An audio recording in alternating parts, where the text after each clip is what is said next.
Hello and welcome viewers, I'm Pia and you're watching NewsX World. Let's take a look at the top headlines this hour. US President Donald Trump is heading to Israel tomorrow amid a truce and major hostage prisoner exchange deal that he helped broker. He's expected to visit Jerusalem and may address the Knesset as part of the historic ceasefire. As the US government shutdown enters its 11th day, the White House has commenced laying off thousands of federal workers across several agencies. US President Trump says that the job cuts will be Democrat-oriented. Meanwhile, union leaders have warned that this move could have devastating effects on services relied upon by millions of Americans. US National Guard troops are on the ground in Memphis, while judges have stalled President Donald Trump's plan to deploy the National Guard in Chicago and Portland. Republican Governor of Tennessee Bill Lee has supported the use of the National Guard to further the federal crackdown on crime. US President Donald Trump has announced that he will impose a sweeping 100% tariff on all imports from China, effective from the 1st of November, over and above the 30% already in place. Trump's move comes in direct retaliation to what the White House calls Beijing's hostile restrictions on the export of rare earth minerals. French President Emmanuel Macron has reappointed Prime Minister Sébastien Lecornu just 4 days after his resignation. This unexpected move is being seen as a high-stakes bid to end a political deadlock in France, and Lecornu is now tasked with the urgent mission of forming a new cabinet and delivering a critical national budget by the end of the year. A massive explosion has leveled the Tennessee military explosives plant. At least 19 people are now unaccounted for, many of whom are feared dead. Federal and local agencies are on the scene, but the cause of this explosion is yet to be ascertained. Nobel Peace Prize winner Maria Corina Machado has dedicated her award to President Donald Trump, stating that he deserved the honor for his decisive support of Venezuela's struggle for democracy.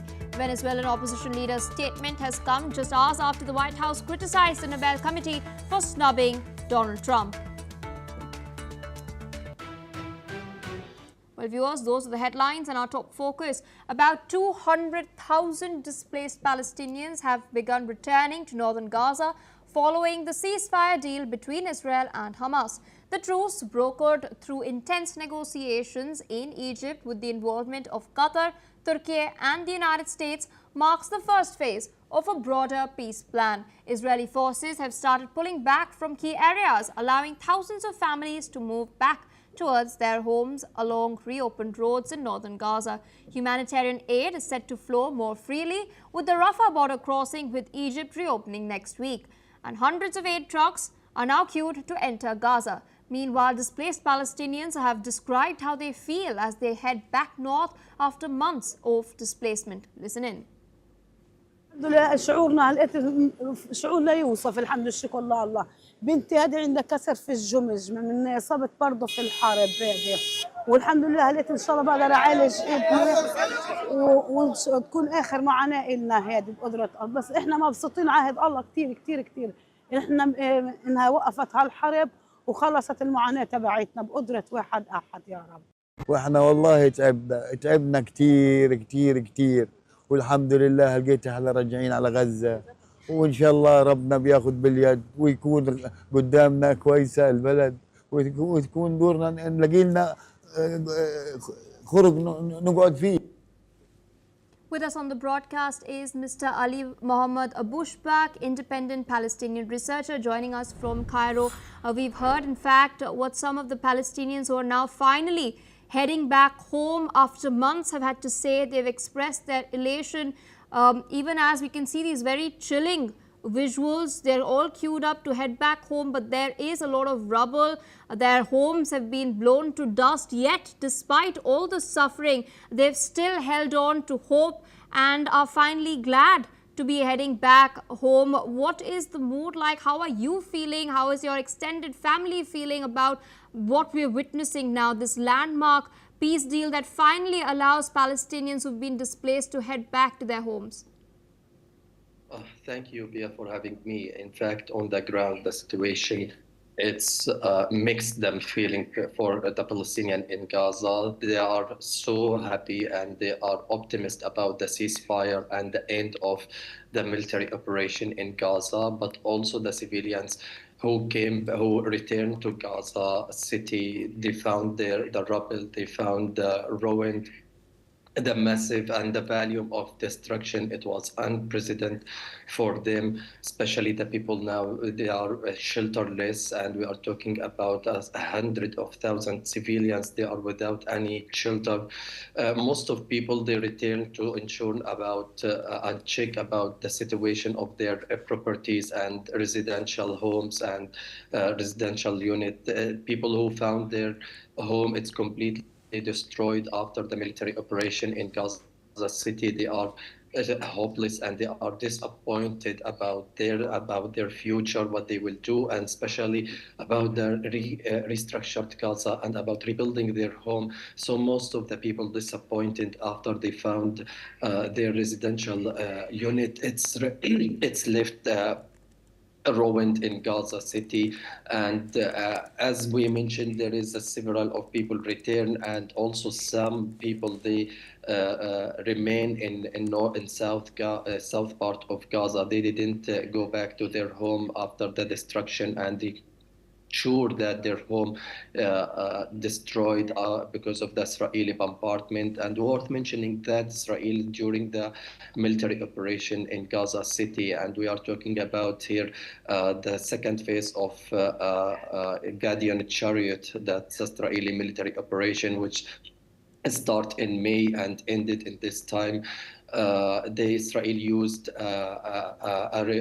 explosive report that left, and that's laid by 100 ton of explosive and TNT. So that left all the residential unit in Gaza City, most of the residential unit left as a ruin and rubble. So nowadays in Gaza, they are start to prepare to keep, the ways and clean the ways after the destruction and the ruin and because of the rubble. So to clean the way and to keep it the people to go and come back from that area. Unfortunately, some of people, they are not optimistic about the ceasefire. They consider it as a fragile ceasefire. They are afraid because we have witnessed that during the January and the March, during this period, it was a negotiation between Hamas and Israel, and suddenly Israel resumed the war. So there is no guarantee about this, and most of I talk with several of people, they are not optimistic that much, and they said that they are not feeling like the same feeling last time when Israel uh, uh, about the ceasefire during the January and mid. They said we are still afraid about resume the war and return back to suffering. There is a several of a challenge in Gaza City that facing the civilians and the people who's managing these. Managing Gaza City and restructuring and rebuilding the Gaza. There is a no water. There is a lack of food, and there is a lack. Also, they are suffering from the destruction of telecommunication and without no internet. So there is a several of a challenge for the civilians who return from south to north. Also, we are talking about the route. There is completely destructed, and that prohibited the civilians for mobility and for moving. Some of civilians, they couldn't recognize their home, and they couldn't recognize their neighborhood. Most of the people, they didn't understand what happened, and they couldn't imagine the volume of destruction on the ground. But also on media and reported that today afternoon, after 3 hours, Israel will allow for humanitarian aid to enter Gaza. Around 600 truck according to reports, that will end Gaza from Egypt to Gaza to Gazian civilians, and will take the global kitchen. They will take the duty to deliver this food for the civilians in Gaza without any rule for UNRWA, that the body of United Nations. So also there is, as I mentioned before, the social cohesion is deeply impacted in this time during this war. I mean, the relationship between the civilians, it's intense because of the continuous bombardment and the trauma that the people impacted from. As I mentioned, also there is a no market in Gaza City. There is a several of a challenge that face the civilians. That's it. When I talk to several of family, they confirmed me and empathized that they are not going to return. And when I talked to one of family, they said, "We'll go back Gaza for what? For rubble, for ruin, and again Israel will resume the war. There is nothing, and then we'll manage again our mobility or displacement again, and we will return the suffering again and again." So, as I mentioned in the very beginning, I mean, the feeling it's mixed between optimist and pessimistic atmosphere, and we hope now Hamas is going to prepare to handle the captive tomorrow or day after tomorrow. Hopefully it will works, and hopefully Hamas also ask help from Egypt to allow for them to heavy equipment to enter Gaza for looking for the remain body of the Israelis captive in Gaza City, especially because of the, as I mentioned, the volume of destruction, and during the war Israel deliberately bombardment the heavy equipment that used from Gaza during the war. There is no civic service in Gaza City. Most of the hospital, also the clinic, is destroyed because of the Israeli bombardment. Or we are talking, there is no school, no universities. Nothing have been remained in Gaza City. So it's a several of a challenge that facing the civilians and administration in Gaza City. Likewise, in Gaza Strip, it's worth mentioning that several of people also who couldn't return to their home from north because Israel seized a several of land from Gaza as a buffer zone, and according to the first phase of negotiation, and Israel has a significant point in Gaza, especially we are talking about the East Salahuddin highway or route in Gaza.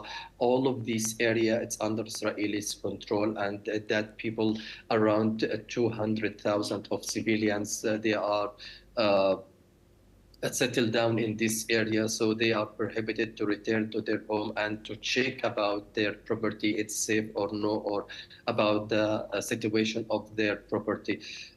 Worth mentioning that a massive of civilians, I mean, who's flee Gaza during the war, who's left Gaza city, Strip, not Gaza City, who's went to Egypt or Qatar or any kind of area. I talked to them about they are excited to return to Gaza in case the border is going to open or no. They are not optimists. They said at least to rebuild and restructure Gaza, it needs 5 to 6 years. And if we will go back, we will go back for ruin and trouble. So why we should go there? And several of people who got stuck outside Gaza, they are not optimists. They didn't show me any willingness to return to Gaza Strip, because most of them not from Gaza City. They are from now North or South Gaza. Also, I talked to several of patient people in Gaza. They confirm the way that day when Israel is going to open the border between Gaza and Israel, they are going to continue their treatment journey, and they will leave Gaza for treatment journey. And they said we don't have any plan for future.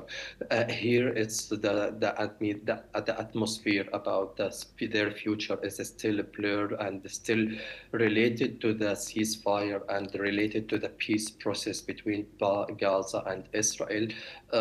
Hopefully, these things it will work, but also mentioned people is not optimist. And I talked to several of people.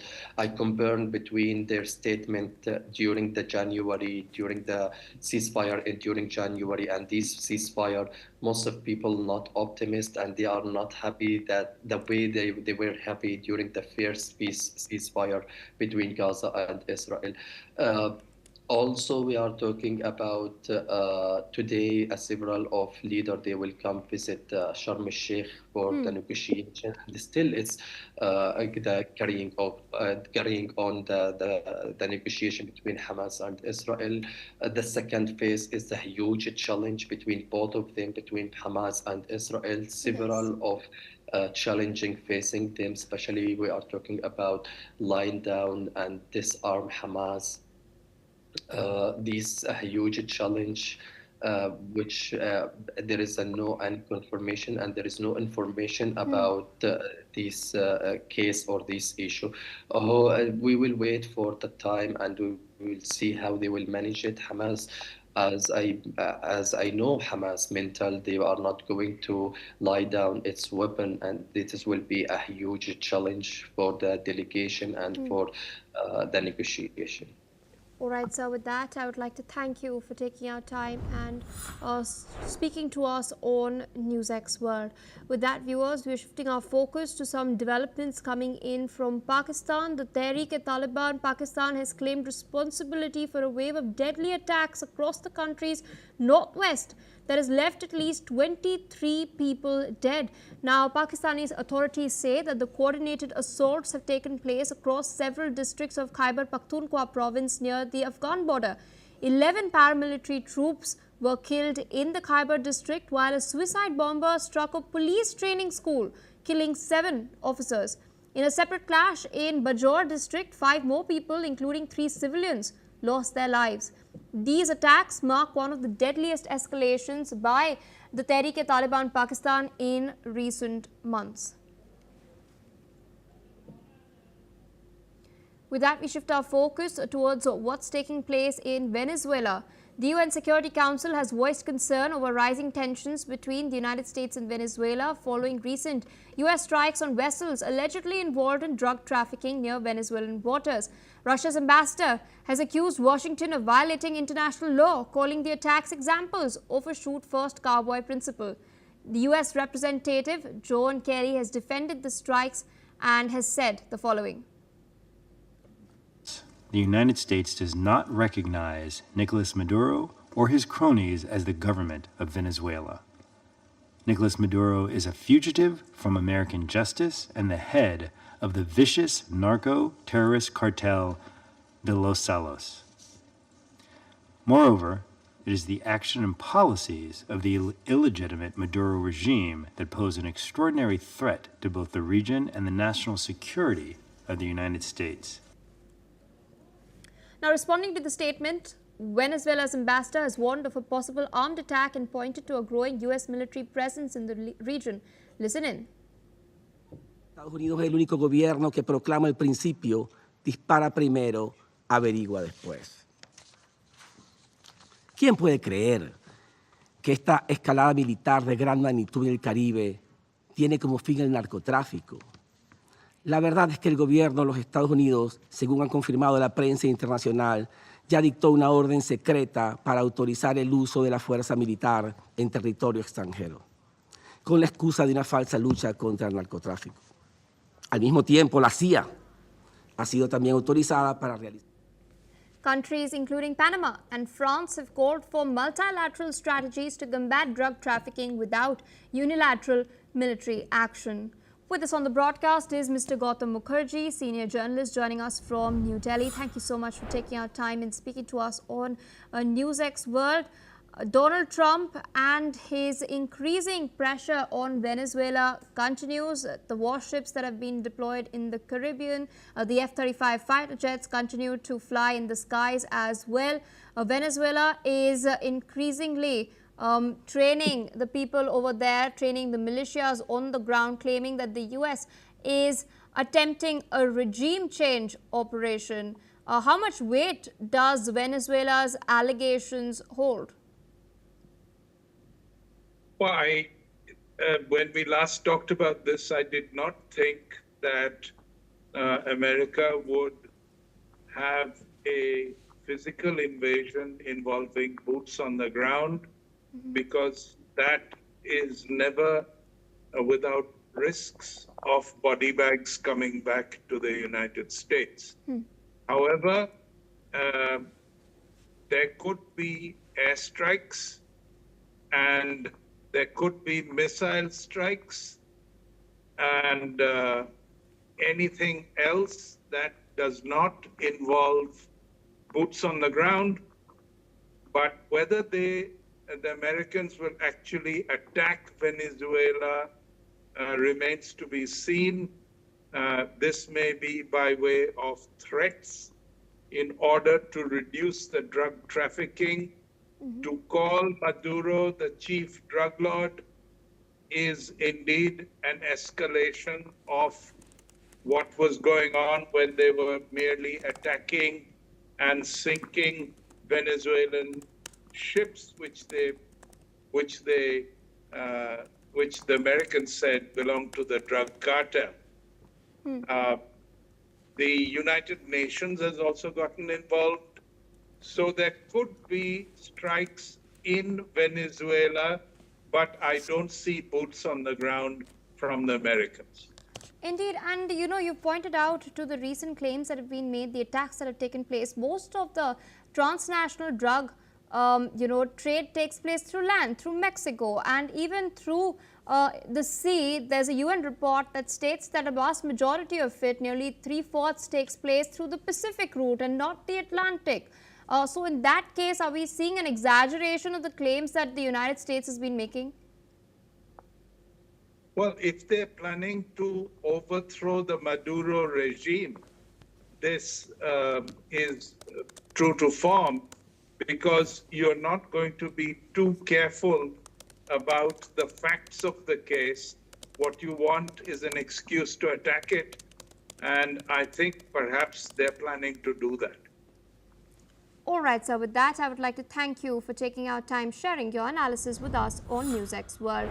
More news coming in from Venezuela. We're learning that Venezuela's Zulia state has held a military drill to prepare for a possible U.S. invasion.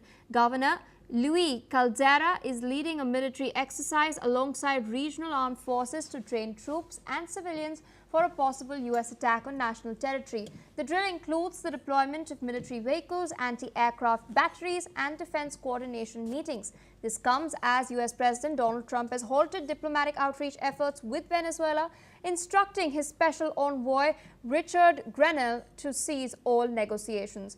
Tensions between the United States and Venezuela have been intensifying as Venezuelan President Nicolas Maduro has refuted U.S. accusations that Venezuela is involved in drug production and is alleging that Washington is seeking to oust him from power.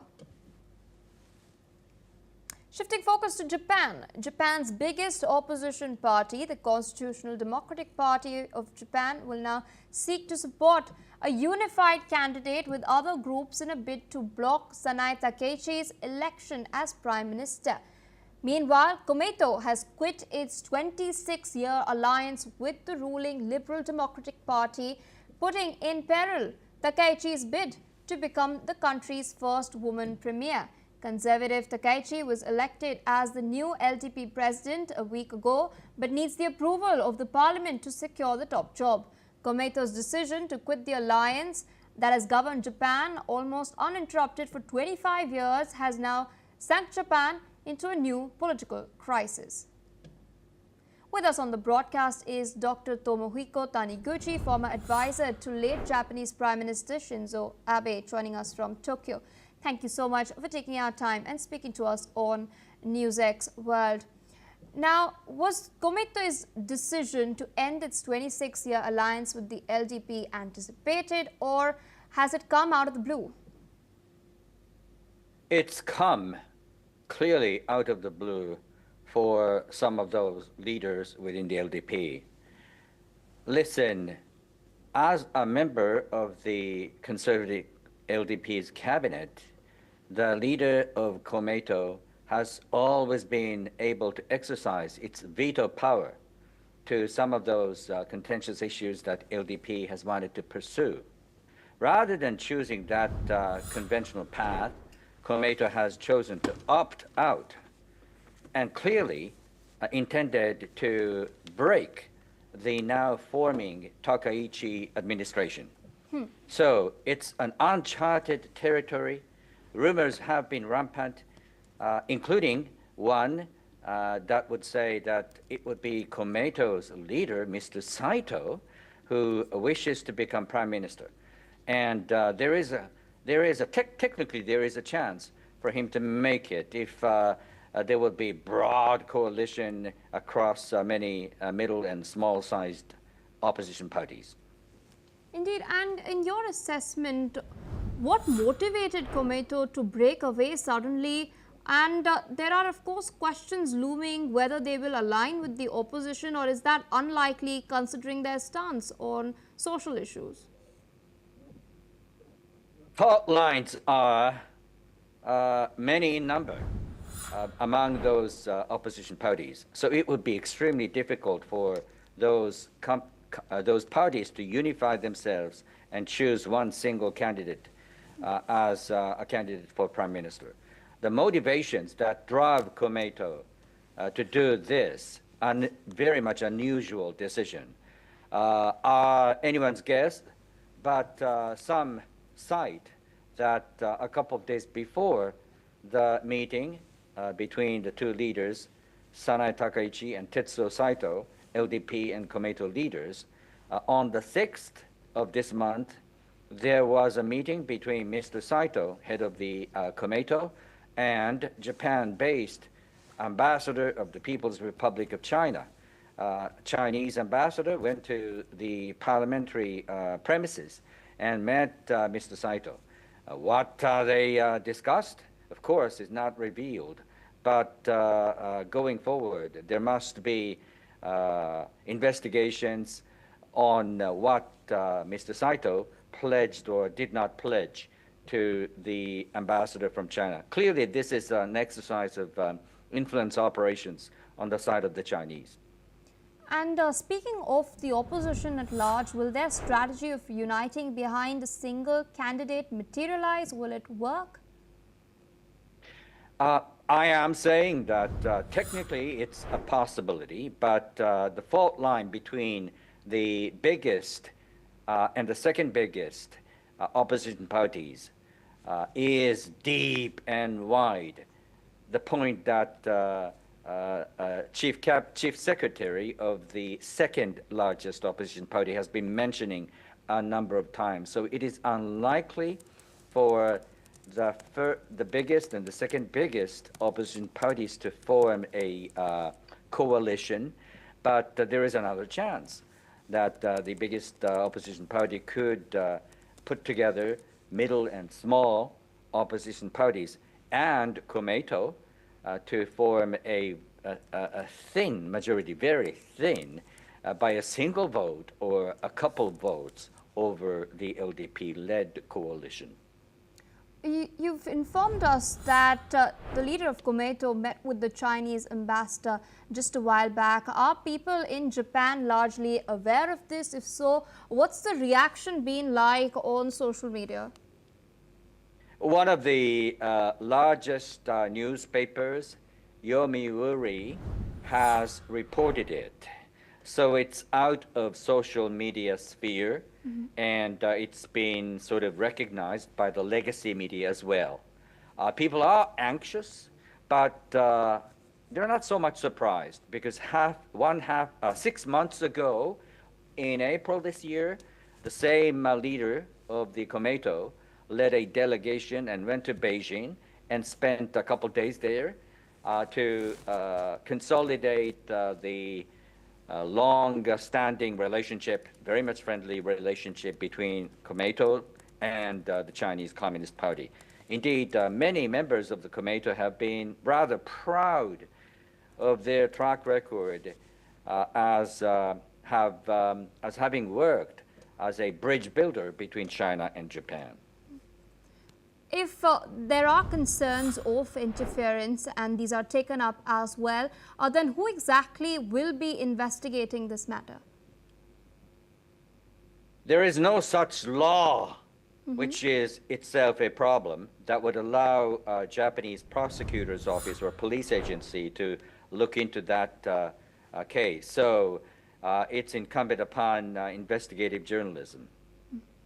And what internal challenges do you think the LDP faces now without the support of Komeito, especially with Sanai Takeichi as its new leader? Long run, I think Ms. Takaichi and her colleagues have been strengthening their will to win over those opposition parties. But in order for them to do that, Ms. Takaichi must find an opportune time to dissolve the lower house and call for snap elections and win decisively the snap elections for the House of Representatives, meaning lower house.